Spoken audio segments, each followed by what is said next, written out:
সিঁড়ি দিয়ে নামার সময় সামনেই পথ আটকে দাঁড়ালো মাহিন।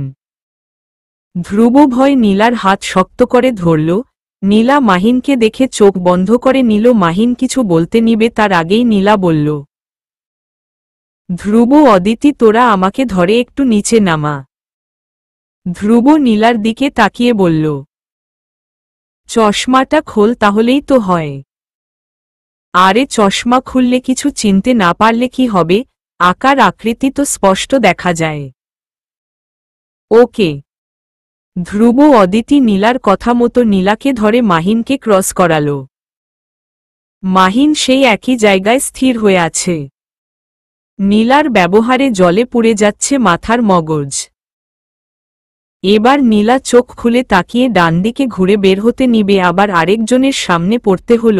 রোদ ক্লাসে যাওয়ার উদ্দেশ্যেই আসছিল এদিকে, এমন সময় নীলার সামনে পড়তে হল। নীলা হেসে দিয়ে বলল, হাই ক্রাশ। রোদ নীলার দিকে তাকিয়ে হেসে দিয়ে বলল, ওরে আমার কানা কিউট। নীলা মনমরা হয়ে বলল, আবার বলবো না তো কি করব বলো, তোমার 4 চোখ দিয়েও হচ্ছে না, 4+4+2 = 10টা চোখ নিয়ে তোমার হাঁটতে হয়। রোদের কথা শুনে নীলার খেয়াল হলো অদিতি আর ধ্রুবকে ধরে নীলা হাঁটছিল, সেইটা দেখেই রোদ কথাটা বলেছে।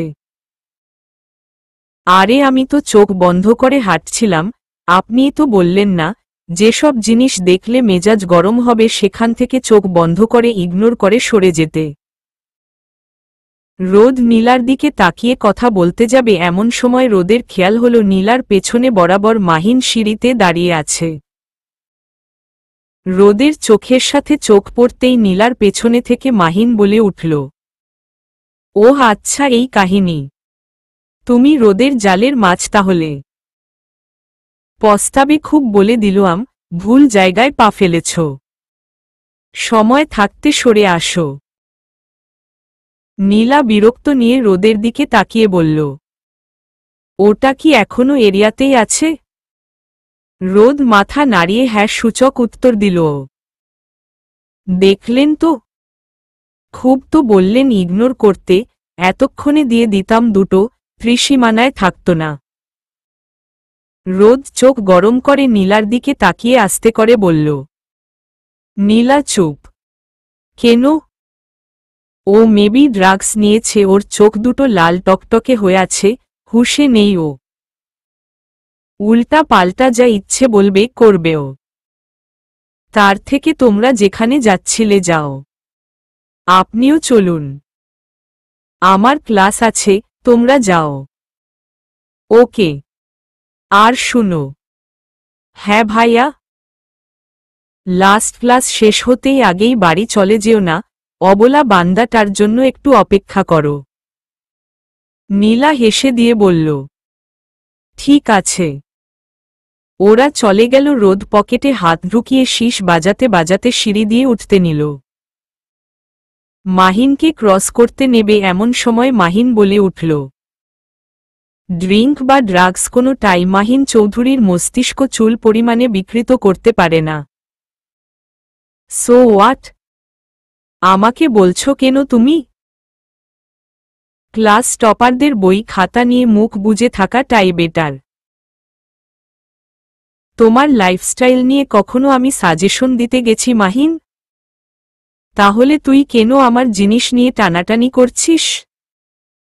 তোমার জিনিস মানে? তুচ্ছ হাসি দিয়ে বলল, আমার রুচি এতটাও খারাপ না যে তোমার কোনো কিছুতে আমি নজর দেব। নীলার দিকে নজর দিস না তুই। ও, এই কথা। নীলা কি তোমার মামার বাড়ির সম্পত্তি? নাকি তোমার বাবার ভোটে জিতে নেয়ার সম্পদ? এমনভাবে বললে যেন মায়ের পেট থেকে নীলা বের হওয়ার আগে তোমার সাথে ওর বিয়ে ঠিক করে রেখেছে। যার আক্কেল হয় না 9 তার হয় না 90, সত্যিই মানতে হবে কথাটা। চোখ গরম করে রোদের দিকে তাকিয়ে বলল, বাড়াবাড়ি করিস না রোদ, খারাপ কিছু হয়ে যাবে কিন্তু। ভ্রু বাঁকিয়ে মাহিনের দিকে তাকিয়ে বলল, কি বাড়াবাড়ি হবে মাহিন? কাকে পাওয়ার দেখাচ্ছ? রোদের সাথে। তোমার পাওয়ারটা অবশ্যই রোদের থেকে বেশি না? কথাটা মাথায় রেখে চলতে পারো না? দেখ রোদ, তোকে ভালোমতো বলছি, তুই যে মেয়ে ইচ্ছে সে মেয়ের দিকে যা, কিচ্ছু বলবো না, তবে নীলার থেকে দূরে থাক। রোদ মাহিনের দিকে চোখ কুঁচকে তাকিয়ে বলল, কেন, তুমি কি নারী সাপ্লাইকারী? আমার তাই মনে হলো আর কি। আর একটা কথা, নীলার থেকে আমি দূরে থাকি বা না থাকি, নীলা তো তোমার ধারে কাছে শ্যুট করে না মাহিন। কখনো নাকে মারে, আবার কখনো মেইন পয়েন্টে। সেদিন তো দেখলামই, কত সুন্দর করে প্রপোজ করলে আর নীলা এমনভাবে স্বাগতম জানালো। হা হা হা। তোমার তো হসপিটালে থাকার কথা এখনো। মাহিন দাঁতে দাঁত চেপে বলল, দেখ রোদ, ডোন্ট ক্রস ইউর লিমিট। স্টার্টিংটা তুমি করেছ মাহিন, আমি না হয় ফিনিশিং দিয়ে গেলাম। সব মেয়েকে একরকম ভাবো নাকি তুমি? এতগুলো মেয়ের সাথে প্রেম করো, তাতেও তোমার আসক্তি মিটে না? বাইদি ওই অনেকক্ষণ ফালতু টাইম স্পেন্ড করলাম। টাটা। মাহিনকে পাত্তা না দিয়ে রোদ চলে গেল ক্লাসে। মাহিন উল্টো ঘুরে ভবন থেকে বেরিয়ে গেল। ক্লাস শেষে রোদের কথা মতো ক্যাম্পাসের এক প্রান্তে দাঁড়িয়ে আছে, যেখানে রোদ সচরাচর থাকে, সেই জায়গায় নীলা আর সাথে ধ্রুব। কিছুক্ষণের মধ্যে রোদ চলে এলো।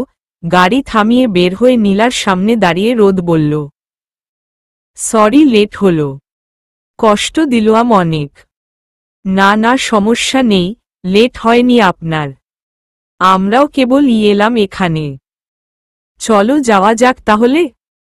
আপনি কি বলবেন বলুন, এখানেই শুনছি। কিছু বলবো না তো? তাহলে আপনার জন্য দাঁড়াতে বললেন কেন? আমি বলেছি আমার জন্য ওয়েট করতে, আমি কি একটাবারও বলেছি কথা আছে দাঁড়িয়েও আমার জন্য? নীলা মাথা নাড়িয়ে না করল, তারপর বলল, তাহলে কিসের জন্য? আজকেও একটা রিস্ক নেয়া যাক, চলো। আপনি কি আমায় রোজ বাড়িতে লিফট দেয়ার লিস নিয়েছেন? রোদ ধ্রুবর দিকে তাকিয়ে বলল, ওই ধ্রুব, যা গাড়িতে উঠো। ধ্রুব কথা না বাড়িয়ে সোজা গাড়িতে উঠে বসল। এবার নীলার দিকে বাঁকা হাসি দিয়ে বলল, হতে পারে, কিন্তু ভাইয়া আমরা এখন বাড়ি যাব না তো। বাবা 3 মাসের ট্রেনিংয়ে যাচ্ছে আজ রাতে, তাই ধ্রুবকে আমার সাথে মায়ের বাড়ি নিতে হবে। বাবার বাসায় যেতে হবে, ওর জামা কাপড় সব গুছাতে হবে, তারপর মায়ের বাড়ি। ভালোই হলো তো তাহলে, আমি ক্যালকুলেট করে বলছি ব্যাপারটা। তোমার বাবার বাসা তো কাছেই এখান থেকে, আমার ভার্সিটিতে একটু কাজ আছে, তোমাদের কোয়ার্টারের সামনে ড্রপ করে দিয়ে আমি আবার ভার্সিটি আসব। তোমাদের জামা কাপড় গুছাতে গুছাতে মাগরিবের আজান দিয়ে দিবে, তুমি একদম নামাজ পড়ে বের হইও, ততক্ষণে আমার কাজ শেষ দিয়ে নামাজ পড়ে আবার তোমাদের পিক করতে যাব। কিন্তু এত ভেজাল করার দরকারটা কি? কথা বাড়িয়ে সময় নষ্ট করো না। ভাগ্যিস আপনি আমার ক্রাশ, যদি বয়ফ্রেন্ড হতেন তাহলে পরিণতি কি হতে পারত আমার আইডিয়া হয়ে গেছে। কথাটা বলেই নীলা গাড়িতে উঠে বসল। রোদ মনে মনে বলল, কারণটা খুব সিম্পল নীল, তুমি আমার না হলে অন্য কারো হতে পারবে না, সেই জন্য তোমাকে এত তাকে তাকে রাখা। একবার যখন জীবনের একটা অংশ তোমার নামে করে দিয়েছি, তাহলে তো সেই অংশটা দেখে শুনে রাখা আমার দায়িত্ব। ধ্রুব আগে থেকেই পেছনে বসে পড়েছে, নীলা রোদের পাশে বসে আছে। গাড়ি স্টার্ট দিয়ে সামনের দিকে যেতে নিল। নীলা ধ্রুবর দিকে ঘুরে বলল, তখন পানি খেতে বলেছিলাম, খেয়েছিলিস? না, মনে ছিল না। ব্যাগে থেকে পানির বোতল বের করে ধ্রুবর দিকে দিয়ে বলল, একটা কাজেরও হতে পারলি না, সব সময় এত তাগিদ দেয়া যায় না ধ্রুব। আচ্ছা, খাচ্ছি এখন। রোদ নীলার দিকে তাকিয়ে বলল, পড়া পানি নাকি? পরি আচর করে নাকি রে ধ্রুব? না ভাইয়া, এমনি পানি। তাহলে এত তাগিদ দিয়ে পানি খাওয়ানোর কি কারণ? এর আগেও অনেকবার খেয়াল করেছি ব্যাপারটা, তবে জিজ্ঞেস করতে মনে ছিল না। আরে যা গরম পড়েছে, এই সময় পানিটা একটু বেশি বেশি খাওয়া প্রয়োজন তাই। ও তো নিজে থেকে কোনো কাজের না তাই বলে বলে দিতে হয়। ওহ, তুমি এত ভালো বোন, না জানি ফিউচারে কত ভালো বউ হবে। পেছনে থেকে ধ্রুব বলল। মা নেই তো তাই আল্লাহ আমাকে মায়ের মতো একটা বোন পাঠিয়ে দিয়েছে। নীলা পেছনে ঘুরে ধ্রুবর দিকে চোখ বড় বড় করে বলল। তুই আমাকে কি বললি? আমি মায়ের মতো? এটা তুই বলতে পারলি ধ্রুব? একটু না হয় বকাঝোকা করি তাই বলে তুই আমাকে এটা বলতে পারলি? আরে তুই উল্টোটা বুঝছিস কেন? আমি বলেছি একজন আদর্শ মা যেমন হয় সেই রকম তুই। আমি আমাদের মায়ের কথা বলিনি। ওহ আচ্ছা ঠিক আছে। রোদ মুচকি হেসে সামনের দিকে তাকিয়েই বলল। একটা কথা বলবো তোমাদের? বলুন। আমার না আন্টির সাথে কথা বলতে মন চাইছে খুব। মানে একটু ঘেঁটে দেখতাম তোমাদের কথার সাথে কতটা মিল। হ্যাঁ আপনাকে দাঁড়া করিয়ে ক্লাস নেয়া শুরু করে দিবে। আমার মা তার সামনে সবাইকে স্টুডেন্ট মনে করে। হি হি হি। কথা বলতে বলতে শাহবাগ থানার কোয়ার্টারের সামনে এসে গেল। ধ্রুব নীলাকে নামিয়ে দিয়ে রোদ চলে গেল। ধ্রুব নীলা বাসায় গিয়ে ধ্রুবর জামা কাপড় গুছিয়ে নিল। মাগরিবের আজান দিতেই নামাজ পড়ে বাবাকে বিদায় দিয়ে বের হতে নিবে এমন সময় রেজাউল করিম বলে উঠল। নীল সন্ধ্যা না হয়ে গেল, যেতে পারবে তোমরা? হ্যাঁ বাবা পারবো, সমস্যা নেই। চলো আমি তোমাদের ড্রপ করে দিয়ে আসি। না না বাবা আমরা যেতে পারবো, সমস্যা নেই। তুমি এত দূরের জার্নি করবে, এখন একটু রেস্ট নাও। আর দেখে শুনে যেও। ভেবে বলো কিন্তু মা। সব সময় তোমার এক ডায়ালগ আমার ভালো লাগে না বাবা। আমরা যাচ্ছি, কোনো সমস্যা হবে না। ঠিক আছে দেখে যেও। ফি আমানিল্লাহ। ফিয়ামানিল্লাহ। নীলা ধ্রুবকে নিয়ে বেরিয়ে গেল। কোয়ার্টার থেকে বের হতেই দেখল রোদ গাড়ি নিয়ে গেট বরাবর দাঁড়িয়ে 7 আপ খাচ্ছে। ওরা সামনে যেতেই গাড়িতে উঠে গেল সবাই। এবার নীলার বাসার দিকে যাওয়া হচ্ছে। টুকটাক কথা হচ্ছে এমন সময় রোদ পকেট থেকে দুটো কিটক্যাট চকলেট বের করে একটা ধ্রুবকে দিল, আরেকটা নীলার হাতে। নীলা হাতে নিয়ে ঘুরিয়ে ঘুরিয়ে দেখছে। ঘুরিয়ে দেখার কি হলো? ওটাতে ঘুমের ওষুধ মেশানো আছে, তোমাদের দুই ভাই বোনকে সেন্সলেস করে তুলে নিয়ে যাব। নীলা ফিক করে হেসে দিল। প্যাকেটটা ছিঁড়ে চকলেটের একটা বার বের করে রোদের সামনে ধরল। না আমি খাবো না। আমিও না, শুনতে চাই না। আমি কি ড্রাইভ করা বাদ দিয়ে চকলেট খাবো? তাহলে কি করা যায়? পেছনে থেকে ধ্রুব বলল। খাইয়ে দে তাহলেই তো হয়। রোদ কথাটা শুনে হেসে দিল। নীলা সত্যি সত্যি চকলেটটা রোদের মুখের সামনে ধরল, রোদকে খাইয়ে দিল। কথা বলতে বলতে নীলার বাড়ির সামনে এসে গেল। ধ্রুব নীলা বেরিয়ে এলো, রোদ চলে গেল। রোদ চলে যাওয়ার পর কেমন যেন ভিতরটা খালি খালি লাগছিল। রোদের যাওয়ার দিকে তাকিয়ে রইল। কিছুক্ষণ বাইরেই দাঁড়িয়ে থাকার পর ভেতরে গেল। কলিং বেল চাপতেই মিনা বেগম দরজাটা খুললেন। ধ্রুব সালাম দিল। আসসালামু আলাইকুম মা। ওয়ালাইকুম আসসালাম। উত্তর নিয়েই চলে গেল। কোনো কথা না বলে মিনা বেগম মুখটা এমনভাবে করে রাখল যেন ধ্রুব বাড়িতে পা রাখায় তার খুব বিরক্ত লাগছে। আজ নতুন না, বরাবর এমন। ধ্রুব এ বাড়িতে এসে কখনো মায়ের মুখে হাসি দেখতে পায়নি। অবশ্য নীলা এ বাড়িতে থেকেই তার মুখে হাসি দেখেনি, আর ধ্রুব কিভাবে দেখবে? কিন্তু ধ্রুব আসার পর মুখটা যেন বেশিই আমচুর বানিয়ে ফেলে। এটা ধ্রুব নীলা দুজনেই খেয়াল করেছে। মায়ের অমন রূপ দেখে মনটা খারাপ হয়ে যায় ধ্রুবর। ধ্রুবকে নিয়ে নীলার রুমে গেল। ধ্রুব মন মরা হয়ে বসে রইল। নীলা বোরখা খুলতে খুলতে খেয়াল করল। ধ্রুবর দিকে তাকিয়ে বলল, কিরে, এতক্ষণ তো হাসি খুশি ছিলি, এখন আবার কি হলো? মুখ অমন করে রেখেছিস কেন? মনমরা হয়ে উত্তর দিল, আমি আরে বাড়িতে আসব না নীল।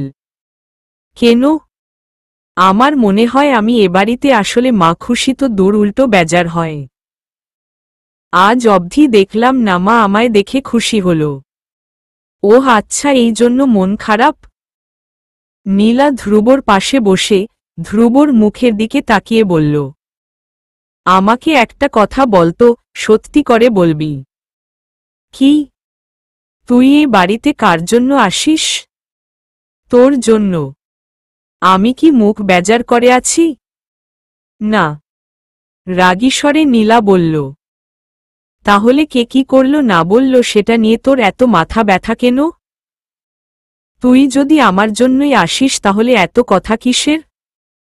ওকে সরি সরি, আর মন খারাপ করব না। আচ্ছা ফ্যান দে না, গরম খুব। ফ্যান নষ্ট হয়ে গেছে, ওই টেবিল ফ্যানটা অন কর। আচ্ছা, তার আগে গোসল দিয়ে আসি। খবরদার, আমি আগে দেব গোসল।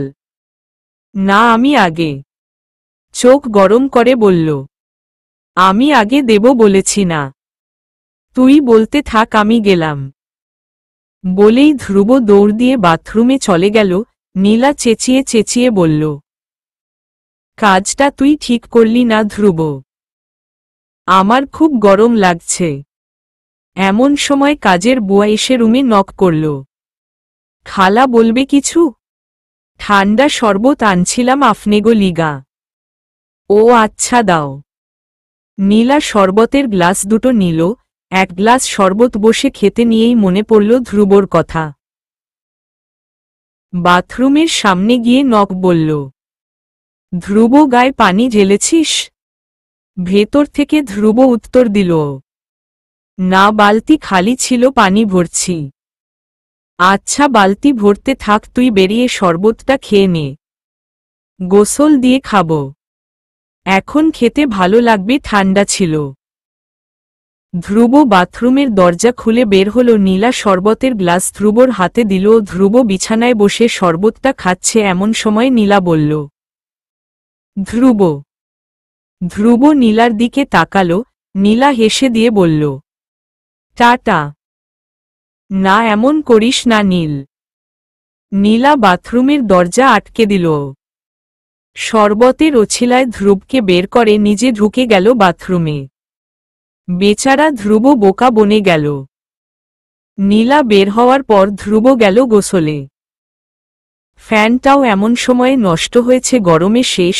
বাড়ির কেয়ারটেকারকে বলা হয়েছিল যেন একটা ক্যাপাসিটর এনে লাগিয়ে দেয়, কিন্তু কোনো কাজেরই না। রাতে ঘুমানোর সময় ছোট্ট টেবিল ফ্যান নিয়েই ঘুমাতে হল। দুজনেই ফ্লোরে শুয়ে পড়ল। মাহিনের রুমে মাহিন আধশোয়া হয়ে আছে, আর পাশে মেহরিন পায়ের উপর পা তুলে বসে আছে। কেমন লাগছে রে এখন মাহিন? এ বাবা, তোর এই অবস্থা দেখে তো আমারই কষ্ট হচ্ছে রে। তুই আমায় কি সান্ত্বনা দিবি? তুই তো নিজেই এখন আমার থেকে বেহাল। হা হা হা। বিরক্তি নিয়ে মাহিন উত্তর দিল, মজা নিস না তো মেহরিন, আমার মাথায় আগুন লেগেছে, পারলে জল ঢাল। মেহরিন টিজ মেরে হাসতে হাসতে বলল, দেখলি তো উপর আলার কারিশমা, আমাকে সেদিন যার জন্য এত সান্ত্বনা দিলই তারই বোনের প্রেমে পড়ে গেছিস তুই। হা হা হা। বাইদি ওই শুন, তোর কি গার্লফ্রেন্ডের অভাব আছে নাকি? তুই ওই মেয়ের পিছু নিচ্ছিস? তাও এমন একটা মেয়ে যার সামনে যতবার গিয়েছিস ততবারই মার খেয়েছিস। আজকে আবার শুনি রোদও ও তোকে দিয়েছে। এই তুই যা, তো রাত হয়েছে, বাসায় ফিরে যা। আমি গেলে তোর প্রবলেম যদি সলভ হয়, ঠিক আছে, চলে যাচ্ছি। নে নে, মজা নে, কাটা ঘাতে নুনের ছিটা দে আরো। শুন, ওই মেয়েকে তো আমার সেদিনের পর থেকে দেখলেই গা জ্বলে, আর ওর ভাইয়ের ওপর ও আমার এখন কোনো ফিলিংস নেই, তাই বলছি তুই ও মেয়েটাকে ভুলে যা। আর আমি ড্যাম শিওর নীলার সাথে রোদের ভালো বন্ডিং, না হলে ওই মেয়ে যা তারা রোদের কথা কেন উঠবে বসবে? যদি রোদ ওকে বিয়েও করে নেয় আমি ওকে ছাড়ব না, ওকে আমার এক রাতের জন্য হলেও চাই। মাহিনকে চেনে না ওরা।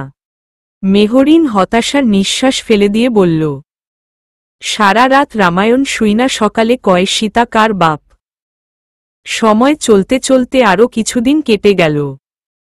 রোদের কিছু দিন পর সেমিস্টার পড়াশোনা করছে, কিন্তু প্রতিবারের মতো এবার আর ফাটাফাটি প্রস্তুতি নেই, মোটামুটি প্রস্তুতি।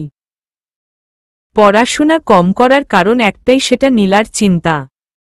রাত পোহালেই আক্তার স্যারের ক্লাস টেস্টের সম্মুখীন হতে হবে। পড়াশোনা এক অক্ষরও পড়া হয়নি। ধ্রুব যাও মোটামুটি পড়াশোনা করেছে, নীলা আর তিল পরিমাণ ও করেনি। নীলার ধারণা ক্লাস টেস্টই তো, এত পড়ার কোনো প্রয়োজনই নেই। ধ্রুবর উপর ভরসা করে গায়ে হাওয়া লাগিয়ে ঘুরছে। সময় মতো ভার্সিটি পৌঁছে গেল দুজন। ক্লাসে ঢোকার কিছুক্ষণ পর আক্তার স্যার ক্লাসে এলো। নীলা মনে মনে বলছে, বাহ, উনাকে দেখেই তো গায়ের রক্ত পানি হয়ে যাচ্ছে। এমনিতেই স্যারটার চেহারায় ভয়ানক একটা ছাপ, তার মধ্যে আজকে যেন বেশিই ভয়ানক লাগছে। এতক্ষণে মনে হচ্ছে পড়াশোনাটা করা উচিত ছিল। কিছুই তো পারি না, কি হবে? স্যার এসেই শুরুতেই ধ্রুবর সিট পাল্টে পাশের বেঞ্চে বসিয়ে দিল। এখন আমার কি হবে? এমন সময় আক্তার স্যারের ডাক পড়ল। স্যার ক্লাস থেকে বের হয়ে যেতেই দেখে রোদ এসেছে। স্যার আসসালামু আলাইকুম। ওয়ালাইকুম আসসালাম। স্যার ডেকে পাঠিয়েছিলেন আমায়? হ্যাঁ, দরকার ছিল একটু। তোমার কি এখন কোনো কাজ আছে? না স্যার, বলুন কি করতে হবে। আমার এখন বোর্ড মিটিং আছে, ফার্স্ট ইয়ারের ক্লাস টেস্ট নিচ্ছিলাম, তুমি যদি গার্ডটা দিতে ভালো হতো। ঠিক আছে স্যার, সমস্যা নেই, দিচ্ছি। আচ্ছা, ডেস্কের উপর ওদের কুইশ্চেন পেপার আছে, রমিজ, পিয়ন আছে তোমাকে হেল্প করার জন্য। এখনো শুরু করিনি, তুমি ক্লাসে গিয়ে শুরু করে দাও। Okay sir. ঠিক আছে, আসছি তাহলে। ঠিক আছে স্যার, আসসালামু আলাইকুম। ওয়ালাইকুম আসসালাম। আক্তার স্যার চলে গেল। রোদ ক্লাসে ঢুকে গেল। পিয়ন ও রোদের সাথে এলো। পিয়ন বলে দিল ও গার্ড আজকে রোদ দেবে। রোদকে দেখে নীলা বিজয়ের হাসি দিল, কিন্তু পরক্ষণেই খেয়াল হলো রোদকে তো আক্তার স্যারের থেকেও ভয়ানক লাগছে। ক্লাসে এসেই শিফট চেঞ্জ করে দিল সবার। ধ্রুব আর নীলার শিট ক্লাসের দুই প্রান্তে, আর অদ্বিতীকে তো এখনো চোখেই পড়ছে না। নীলা গালে হাত দিয়ে ভাবছে কি লিখবে খাতায়। আর রোদ একটা বারের জন্য নীলার দিকে তাকালো না। দেখে তো মনে হচ্ছে মাথা অনেক হট আছে। হায় নীলা, তুই গিয়েছিস আজ? রোদ ভাইয়ার চেহারায় আজকে ক্রাশের কোনো ছাপ দেখতে পাচ্ছি না, উল্টো বাসের ছাপ স্পষ্ট দেখতে পাচ্ছি। সামান্য ক্লাস টেস্টেই এমন গার্ড দিচ্ছে, না জানি ফাইনালে কি হাল করতে পারে। উনি কি ভুলে গেছেন উনি নিজেও স্টুডেন্ট? আমি তো ভুলেই গেছি, টপাররা কিভাবে বুঝবে আমাদের মতো ব্যাকবেঞ্চারদের কষ্ট। যেভাবে গার্ড দিচ্ছে মনে হচ্ছে বাংলাদেশ আর ভারতের বর্ডার গার্ড দিচ্ছে। উনার লুকটার সাথে হাতে একটা বন্দুক থাকলে ভালো মানাতো। আরে ভাই, একটু পেছনে যা না, সামনেই কি কবর খুঁড়েছে।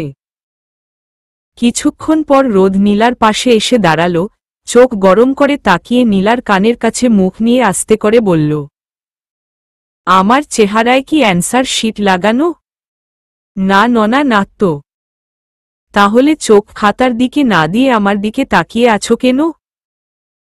সরি ভাইয়া, গম্ভীর স্বরে বলল। হুম, লেখো, টাইম পাস হচ্ছে। নীলা মনে মনে বলল, টাইম পাস হলেই তো বেঁচে যাই, ক্লাস থেকে বের হতে পারলে বাঁচি। আল্লাহ, তওবা করলাম, নেক্সট টাইম ফাঁকি দেব না, আর অনেক ভালো করে পড়াশোনা করব। ক্লাস থেকে বের হয়ে সোজা বাড়ি যাব, তারপর ফ্রেশ হব, খাবো, একটু ঘুমাবো, তারপর উঠে একটু ফোন টিপাবো, তারপর খাবো। ও হ্যাঁ, নিশু ভাইয়ার নাটক বের হইছে কয়টা, দেখাই হয়নি তো। আরে ইউটিউবে আশিস চালচালনির ও তো ভিডিও ছাড়ছে, কালই তো নোটিফিকেশনটা পেলাম। ওপস, আমি এত ব্যস্ত কেন? কবে দেখে শেষ করব এগুলো? এগুলো দেখে আজই শেষ করব, না হলে পড়তে বসলে মাথা দিয়ে ঘুরবে, তারপর ঘুমাবো, তারপর সকাল হবে, ঘুম থেকে উঠে ফ্রেশ হব, খাবো, আবার ভার্সিটি আসবো, ক্লাস করব। একই রুটিনটা এমন হলো কেন? আমি পড়ব কখন? খাতার দিকে তাকিয়ে কথাগুলো মনে মনে ভাবতে লাগলো। এমন সময় পাশের বেঞ্চে থেকে রোদ খাতা টান দিয়ে নিয়ে ডেস্কে রাখল। নীলা ছিটকে গেল। প্রশ্নের দিকে কিছুক্ষণ তাকিয়ে থেকে দুই একটা প্রশ্নের উত্তর কোনো মতে লিখল। ভালো মতো লিখবে কি করে, পড়েই নি তো কিছু, ক্লাসে লেকচার থেকে যা মাথায় ছিল তা থেকেই অ্যান্সার করছে। ঘাড় ঘুরিয়ে এপাশ ওপাশ দেখতে যাবে দেখে রোদ এদিকটাই তাকিয়ে আছে। ক্লাসটা এত সাইলেন্ট হয়ে আছে, একটা কলম পড়ে গেলেও তার আওয়াজ স্পষ্ট শোনা যাচ্ছে। টাইম শেষ হতেই রোদ একে একে সবার খাতা নিয়ে নিল। পিয়নের কাছে খাতাগুলো দিয়ে ক্লাস থেকে বেরিয়ে গেল। নীলা হাঁপ ছেড়ে বাঁচল। ধ্রুব দৌড়ে নীলার কাছে এসে দাঁড়াল। নীলা হতাশা দৃষ্টি নিয়ে তাকিয়ে রইল। আজকে একটা ক্লাসও করবে না বলে পণ করল, বলেই ক্লাস থেকে বেরিয়ে গেল। নীলাকে থামাতে ধ্রুব পেছনে ছুটল। ক্যান্টিনে থেকে আইসক্রিম কিনে খেতে খেতে বের হলো। সামনেই পড়ল রোদ। রোদকে দেখে কেন জানি রাগ হল খুব। নীলার দিকে তাকিয়ে ভ্রু নাচিয়ে বলল, কি ব্যাপার, মুখ শুকনো লাগছে কেন এমন? নীলা রোদের থেকে চোখ সরিয়ে আকাশের দিকে তাকিয়ে বলল, ওপস, কি গরম! ভুল হয়েছে, ছাতাটা আনা লাগছিল। সহ্যই হচ্ছে না এত গরম। মেঘটা কি একটু সূর্যটাকে ঢেকে দিতে পারছে না? তাহলে গায়ে সূর্যের তাপটা কম লাগত।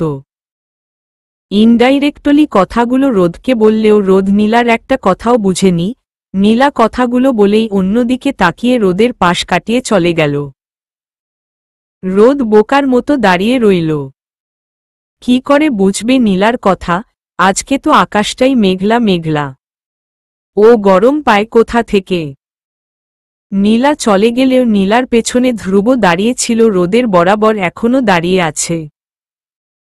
রোদ ধ্রুবকে জিজ্ঞেস করল, কি ব্যাপার, ও এমন কথা বলল কেন? মাথা কি গেছে নাকি? আসলে ভাইয়া আপনার উপর ও রেগে আছে। রোদ চোখ কুঁচকে তাকিয়ে জিজ্ঞেস করল, কেন? আজকে ওর প্রিপারেশন ভালো ছিল না। প্রথমত আমাদের শীট দুই প্রান্তে দিয়েছেন, দ্বিতীয়ত কারোটা দেখে লিখতে দেননি।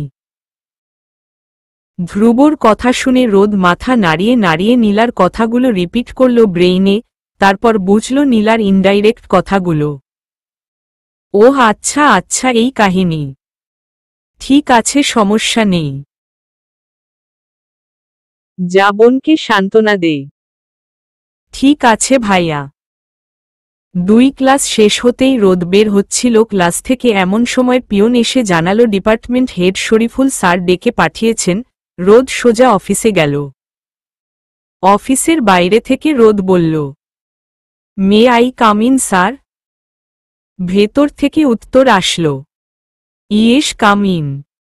ভেতরে ঢুকে সালাম দিল, আসসালামু আলাইকুম স্যার। রোদের দিকে তাকিয়ে উত্তর নিল, ওয়ালাইকুম আসসালাম। স্যার ডেকেছিলেন আমায়? হ্যাঁ রোদ, বসো, কথা আছে তোমার সাথে। রোদ চেয়ার টেনে বসল। তুমি কি কিছু আন্দাজ করতে পারছো রোদ কেন ডেকেছি? জি না স্যার। হুমম, সেমিস্টার প্রিপারেশন কেমন তোমার? জি স্যার, মোটামুটি ভালোই। তোমার কথায় দুটো শব্দ আমার অপছন্দ হল। রোদ জিজ্ঞাসু দৃষ্টিতে তাকাল। পরে বলছি সেটা। তোমার হয়তো অজানা নয় রোদ, ডিপার্টমেন্টের প্রতিটা শিক্ষক আমরা তোমায় অন্য নজরে দেখি। দেখো, পাবলিকে যারা পড়াশোনা করে তারা প্রত্যেকেই ভালো স্টুডেন্ট, কিন্তু সবাই তার পজিশনটা ধরে রাখতে পারে না। পরখ করে দেখো পাবলিক থেকে অনেকেই পড়ে বের হয়েছে কিন্তু তারা এখনো বেকার পড়ে আছে। কারণটা কি জানো? কারণ হলো ওরা যখন চান্স পায় ভার্সিটিতে ততক্ষণই ভালো স্টুডেন্ট, তারপর আর পড়াশোনা করে না। ফর এক্সাম্পল তোমাদের ব্যাচের মাহিন ছেলেটাকে দেখো, ভার্সিটিতে আসার পর প্রথম ভালোই ছিল, তারপর কি হয়ে গেল? ফোর্থ ইয়ারের মারুফ, রাতুল, ইমরান, ওদের দেখো কি অধঃপতনটাই হয়েছে। এরা পাবলিকের সার্টিফিকেট নিয়ে বের হবে ঠিকই কিন্তু জীবনে কিছুই করতে পারবে না। যাই হোক, ওদিকটাই না যাই।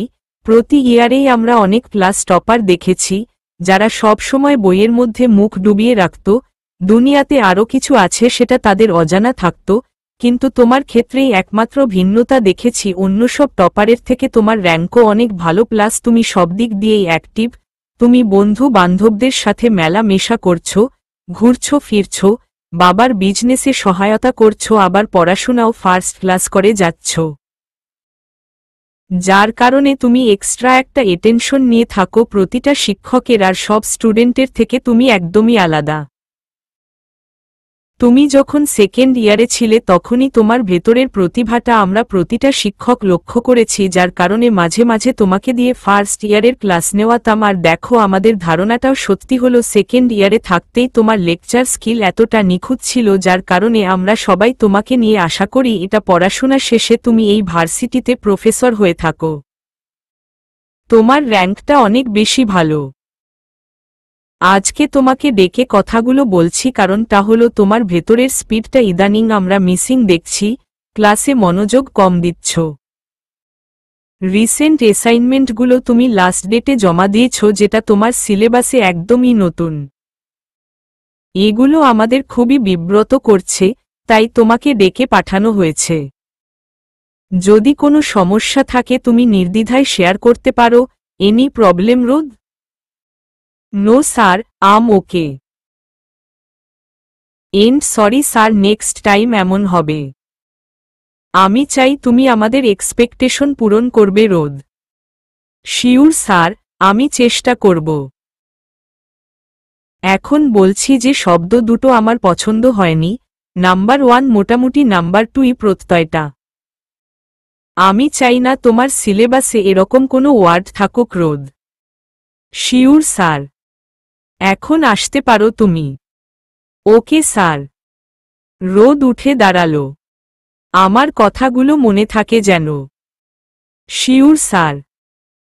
আর হ্যাঁ, আরেকটা কথা, সেমিস্টার শেষে তুমি রেগুলার ফার্স্ট ইয়ারের ক্লাস নেবে, আমি শিডিউল তোমাকে দিয়ে দেব। আমি চাই তোমার স্কিলটা এখন থেকেই প্র্যাকটিসে থাকুক। Okay sir. আসসালামু আলাইকুম। ওয়ালাইকুম আসসালাম। ভার্সিটি শেষে রোদ সব বন্ধুদের নিয়ে সিয়ামের মাকে দেখতে যায় হসপিটালে, অপারেশন করার পর শরীরটা সুস্থ হওয়ার পথে। সিয়ামের মাকে দেখে সেখান থেকে বাড়ি ফিরতে একটু রাতই হয়। আজ কেমন যেন ভেতরটা অশান্ত লাগছে, ভালো লাগছে না কোনো কিছুই। বাড়িতে ঢুকতেই দেখে রোদের বাবা আর ওর বড় চাচা বসে গল্প করছে। রোদের বাবা ব্যবসার জন্য বেশ কয়েকদিন দেশের বাইরে ছিল, আজ ফিরেছে কিন্তু রোদ জানত না। আর রোদের বড় চাচা ঢাকাতেই থাকে, তবে উনার বাসা মুহাম্মদপুর। উনি পলিটিক্স করে, মাঝে মাঝেই আসে রোদদের দেখতে।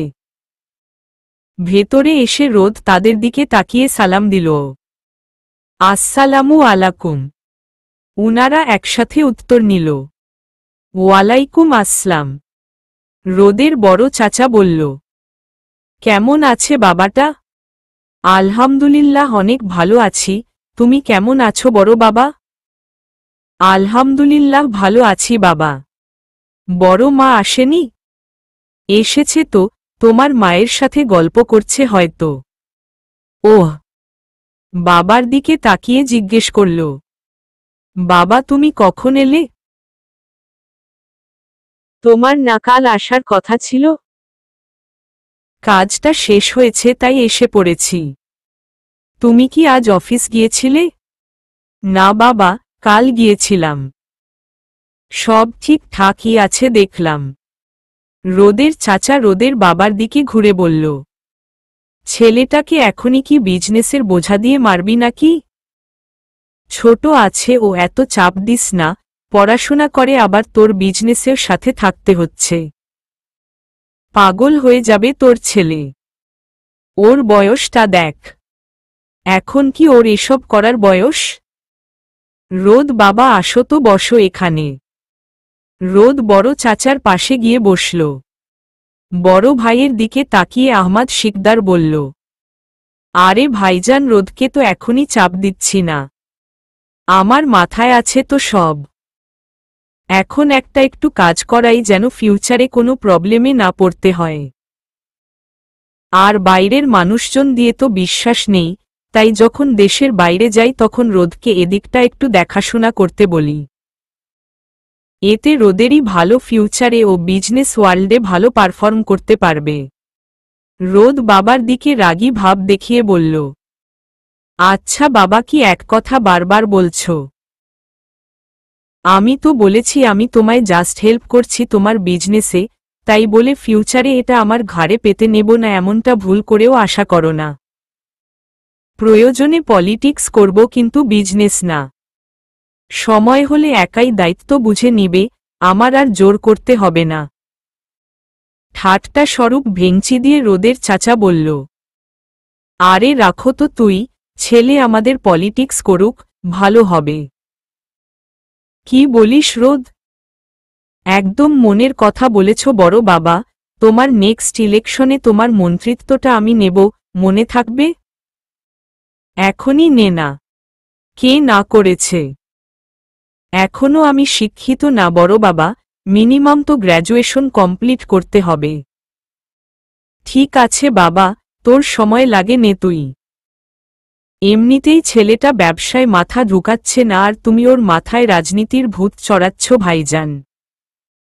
একটা মাত্র ছেলে আমাদের, আমার পজিশনটা তো ওই ধরে রাখবে। হেসে হেসে আহমাদ শিকদার বড় ভাইকে প্রশ্ন করল, আর আমার পজিশন কে ধরবে শুনি? রোদের চাচাও হাসির ছলে উত্তরে বলল, তোর যে মেয়ে আছে তার জামাইকে ধরতে বলিস, হা হা হা। একই কথা কিন্তু আমিও বলতে পারি ভাইজান। ঠাট্টা তামাশার ভিড়ে হাজির হল রোদের মা আর বড় চাচি। রোদের বুঝতে আর দেরি হল না, এখানে এখন রোদের বিয়ের কথাও চলবে। বয়স 18 হওয়ার পর থেকে বিয়ে শব্দটা শুনতে শুনতে রোদের কাছে বিষাক্ত হয়ে গেছে শব্দটা। কখন কোনো কথার মাঝখানে রোদের বিয়ের কথা উঠাতে পারে ওর মা, তা স্পষ্ট ধারণা হয়ে গেছে। তাই রোদ উঠে দাঁড়ালো, তারপর বলল, তোমরা গল্প করো, আমি রুমে গেলাম, টায়ার্ড লাগছে। বড় চাচা বলল, ঠিক আছে যাও বাবা। রোদ সোজা নিজের রুমে চলে গেল। রুমে গিয়ে ফ্রেশ হয়ে নিল। বাড়িতে যেহেতু সবাই উপস্থিত, ডিনার করার সময় সবার সাথেই খেতে বসতে হলো রোদের। ডাইনিংয়ে খাওয়ার থেকে বেশি রোদের ফিউচার ডিসকাশন, যা খুব বেশি বিরক্ত করছে রোদকে।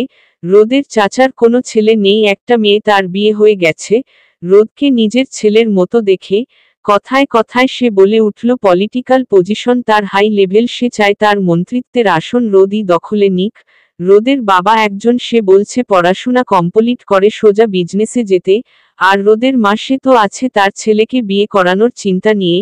পলিটিক্স ব্যবসা কোনো কিছুই করতে হবে না, ধন সম্পদ যথেষ্ট আছে, সেগুলো দিয়েই চলবে।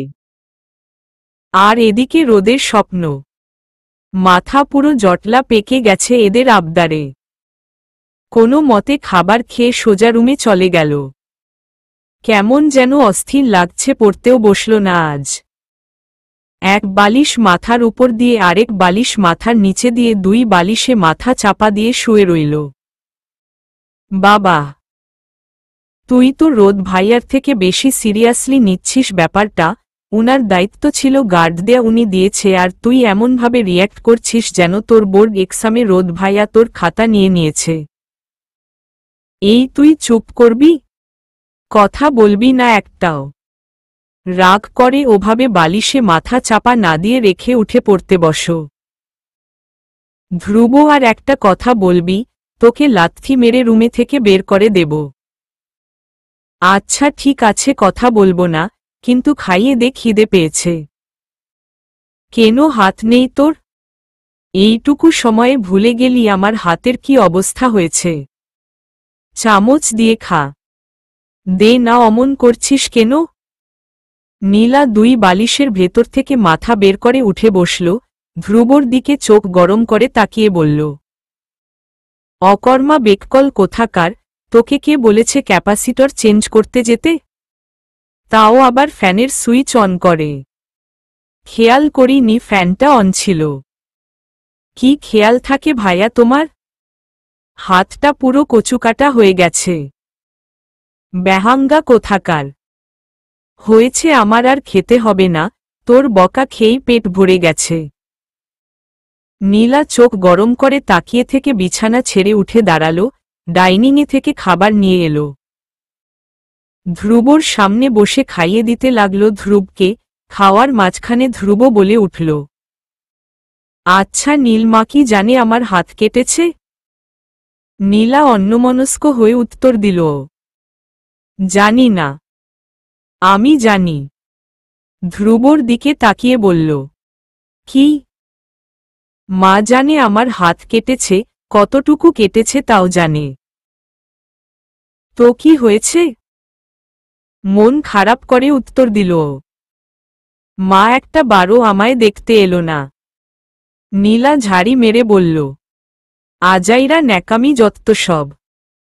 7 দিন জ্বরে পড়েছিলাম, এক গ্লাস পানি নিয়ে এসে আমার পাশে বসে নি ওই মহিলা, আর তোর হাত কেটেছে বলে সে ছুটে আসবে তোকে দেখতে? নীল, আমাদের মা এমন কেন? আমরা তো তারই সন্তান, তাই না? আমাদের জন্য কি মায়া হয় না একটুও? আমি কি করে বলবো, আল্লাহ মাবুদ জানে আর মা জানে। তুই তো তাও বাবার সাথে ভালোই আছিস, মাঝখান থেকে আমায় এই নরকটাতে ফেলে গেছে। দেখিস তোর শ্বশুর বাড়ির সবাই তোকে অনেক আদর করবে। আর রোদ ভাইয়া তো আরও করবে। মুখ ফসকে কথাটা ধ্রুবর থেকে বেরিয়ে যাওয়ার পর জিহ্বায় কামড় দিয়ে ফেলল। নীলা চোখ গরম করে ধ্রুবর দিকে তাকিয়ে আছে, ফাটবে ফাটবে ভাব। ভার্সিটিতে আসার পর সোজা ক্লাসে গিয়ে চুপচাপ বসে রইল রোদ। লাইফ ডিসিশন নিয়ে রোদ এখনও কনফিউজড, মাথা কোনোভাবেই কাজ করছে না। এই মুহূর্তে ঠিক করতে পারছে না রোদ কি চায়।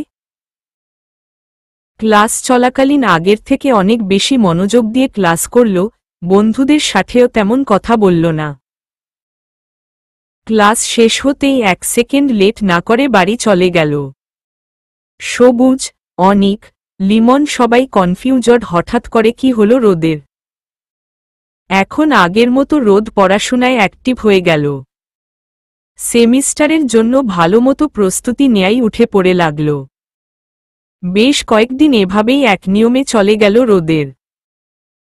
ক্লাস শেষ হতেই নীলা ধ্রুবর সাথে বেরিয়ে আসতে নিতেই দেখা হলো রোদের সাথে। নীলা রোদের দিকে তাকিয়ে মৃদু হেসে দিল। রোদ নীলাকে দেখেও না দেখার ভান করে পাশ কাটিয়ে চলে গেল, মুখটাকে এমন ভাব করে দেখিয়ে গেল যেন নীলাকে দেখে খুবই বিরক্ত লাগছে।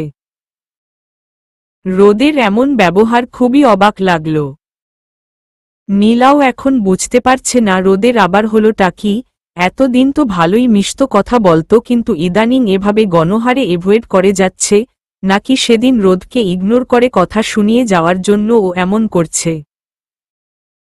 ক্যাম্পাস থেকে বেরিয়ে যেতে নিবে এমন সময় দেখা হলো সবুজের সাথে।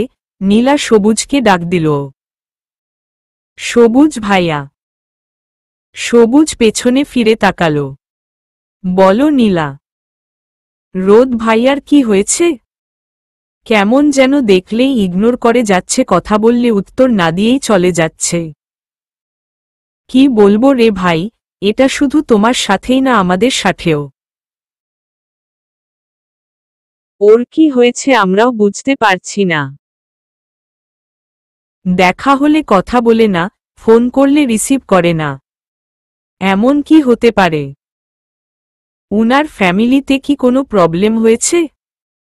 ফ্যামিলিতে কি প্রবলেম হবে আর? হলেও জানি না শিওর। ওহ আচ্ছা। রোদের এমন আচরণগুলো খুবই অস্বস্তির কারণ হয়ে দাঁড়াচ্ছে নীলার কাছে।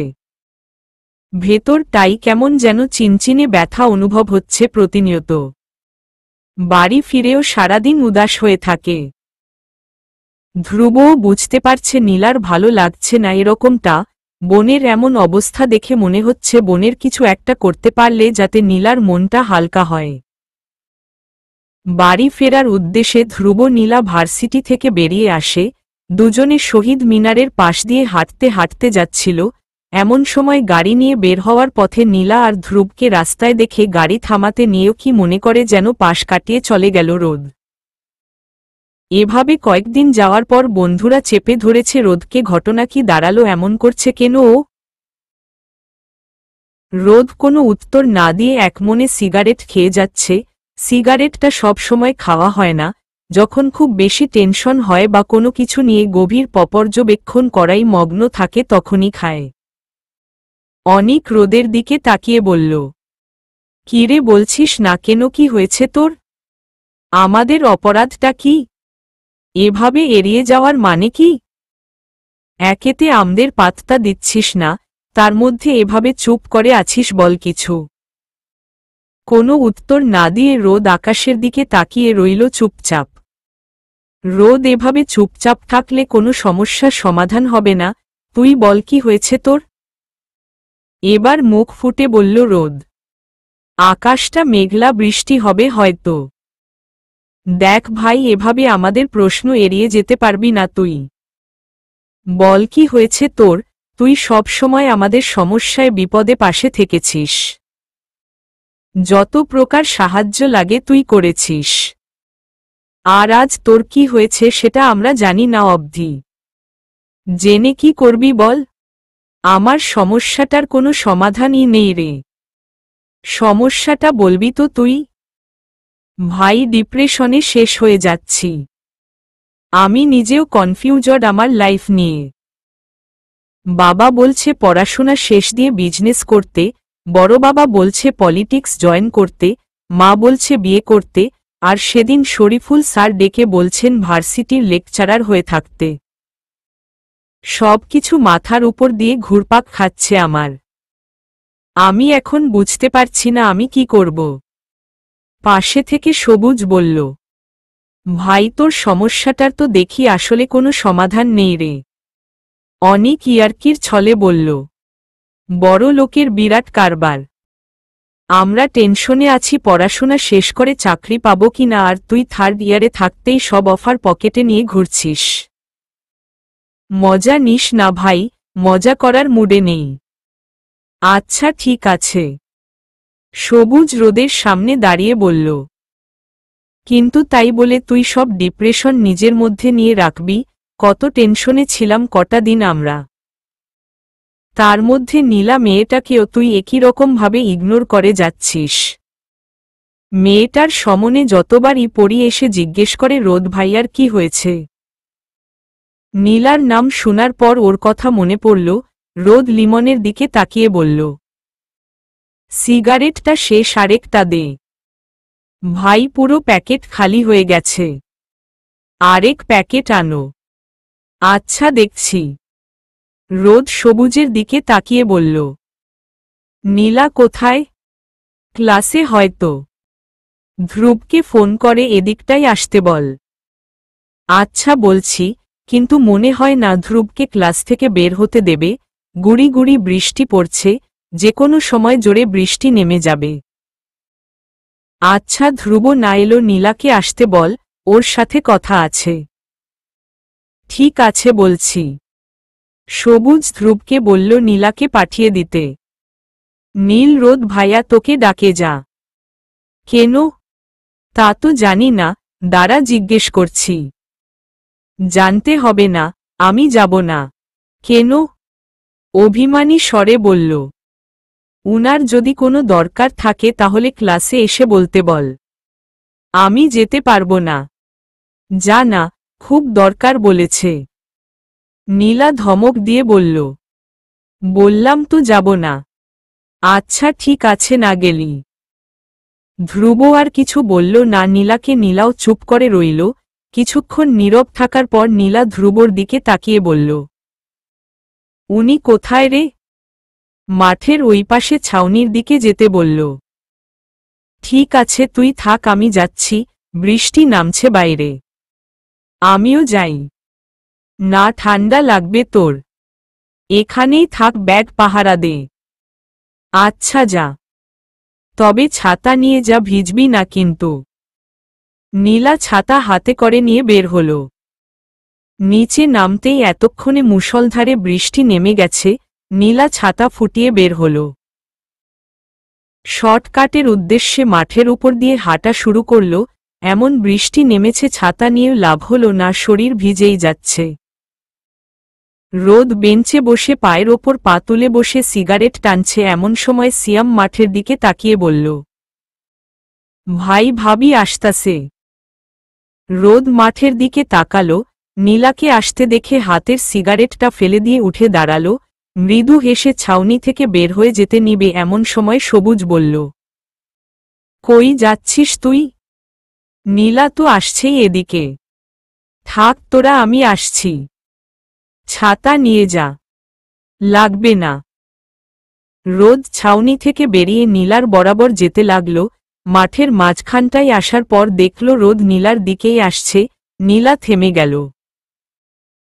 ভিজতে ভিজতে আসছে ওর দিকে। কি অদ্ভুত লাগছে, ভিজে গায়ের আকাশি রঙের শার্টটা শরীরের সাথে লেগে গেছে। মাথার চুলগুলো চোখের পাপড়ি ছুঁই ছুঁই হয়ে কপালে লেগে আছে। চুলগুলো ভালোই বড়, কিন্তু দেখে বোঝা মুশকিল, একমাত্র ভেজা চুলের বোঝা যায়। নীলা একমনে রোদের দিকে তাকিয়ে আছে। রোদ যতই ওর দিকে আসছে ভেতরে হৃদস্পন্দনটা ততই বৃদ্ধি পাচ্ছে। এমন লাগছে কেন? উনার ওপর তো রাগ ছিল, অভিমান হয়েছিল, সব কি বৃষ্টির সাথে ধুয়ে যাচ্ছে। তাকিয়ে থাকার দৃষ্টিতেই রোদ এসে সামনে হাজির হল। রোদ সামনে আসতেই হৃদস্পন্দন থেমে গেল। ঘোর লাগানো দৃষ্টি নিয়ে এখনো তাকিয়ে আছে রোদের দিকে। রোদ নীলার চোখের দিকে তাকিয়ে বলল, সরি, আমার জন্য কষ্ট করে বৃষ্টির মধ্যে ভিজে আসতে হল। অভিমানী দৃষ্টি নিয়ে তাকিয়ে নীলা উত্তর দিল, এগুলো বৃষ্টি না, আমার চোখের পানি। ঈশ্বর, তাই বুঝি? এভাবে চোখের সব পানি ঢেলে দিয়ে কাঁদছ তুমি? কার জন্য? বুঝলে বুঝপাতা, না বুঝলে বাঁশপাতা। তাহলে তুমি কেন বুঝো না? প্রশ্নসূচক দৃষ্টিতে নীলা রোদের চোখের দিকে তাকাল। আচ্ছা, তুমি আমার উপর ক্রাশ খেয়েছিলে কি দেখে? এই প্রশ্ন করার জন্য আপনি আমাকে এই বৃষ্টির মধ্যে ডেকে পাঠিয়েছিলেন? কেন ডেকে পাঠিয়েছি এখনো যদি না বুঝো তাহলে আমার বুঝানোর সাধ্য নেই। মানে? তুমিই তো সেদিন বললে তুমি সব বুঝো। তাহলে আজকে বুঝতে পারছো না কেন? রোদের কথায় নীলার ভেতর তাতে একটা অদ্ভুত শান্তি অনুভব করল। আচ্ছা, তুমি আমায় কতটা পছন্দ করো? নীলা মাথা নিচু করে আস্তে করে বলল, জানি না। আরে ভাই, এমনিতেই আমার থেকে খাটো, তার মধ্যে মাথা নিচু করে কি বলছো শুনতে পাচ্ছি না।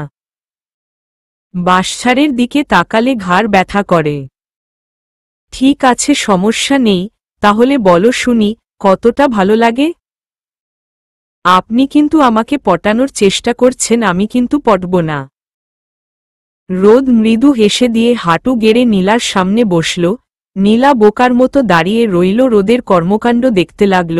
নীলার হাতে ছাতা থাকায় বৃষ্টির জন্য রোদের উপরের দিকে তাকাতে কষ্ট হয়নি। নীলার চোখের দিকে তাকিয়ে বলল, হ্যাঁ, এভাবে মাথা নিচু করে থাকো আর ঘাড় ব্যথা করবে না। নীলা হ্যাঁ সূচক মাথা নাড়াল। জানো তো, মাঝে মাঝে নিজের মধ্যে হিমুকে খুঁজে পাই। দুজনের উদ্দেশ্য ভবঘুরে হয়ে যাওয়া, শুধু এইটুকুই মিল, আর কোনো মিল নেই। আমার তো আর হিমুর মতো রূপা নেই যে মায়া দিয়ে বেঁধে রাখবে। আমার রূপার মতো একটা তুমি চাই।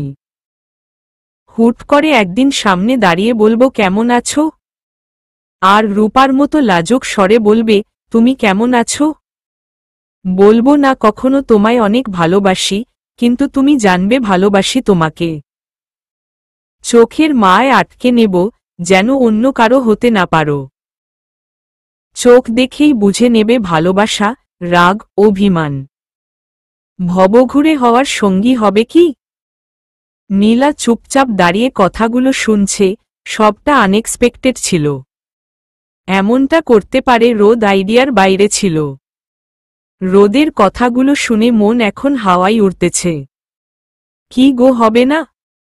চুপ থাকা তো সম্মতির লক্ষণ, তবে কি আমি হ্যাঁ ধরে নিব? নীলা মুচকি হেসে দিল, মুখ ফুটে কোনো উত্তর বের হচ্ছে না। রোদ উঠে দাঁড়াল। আমার জন্য ভিজতে হলো তোমার, ক্লাসে চলে যাও। নিষ্পাপ শিশুর মতো চোখ করে রোদের দিকে তাকিয়ে মনে মনে বলল।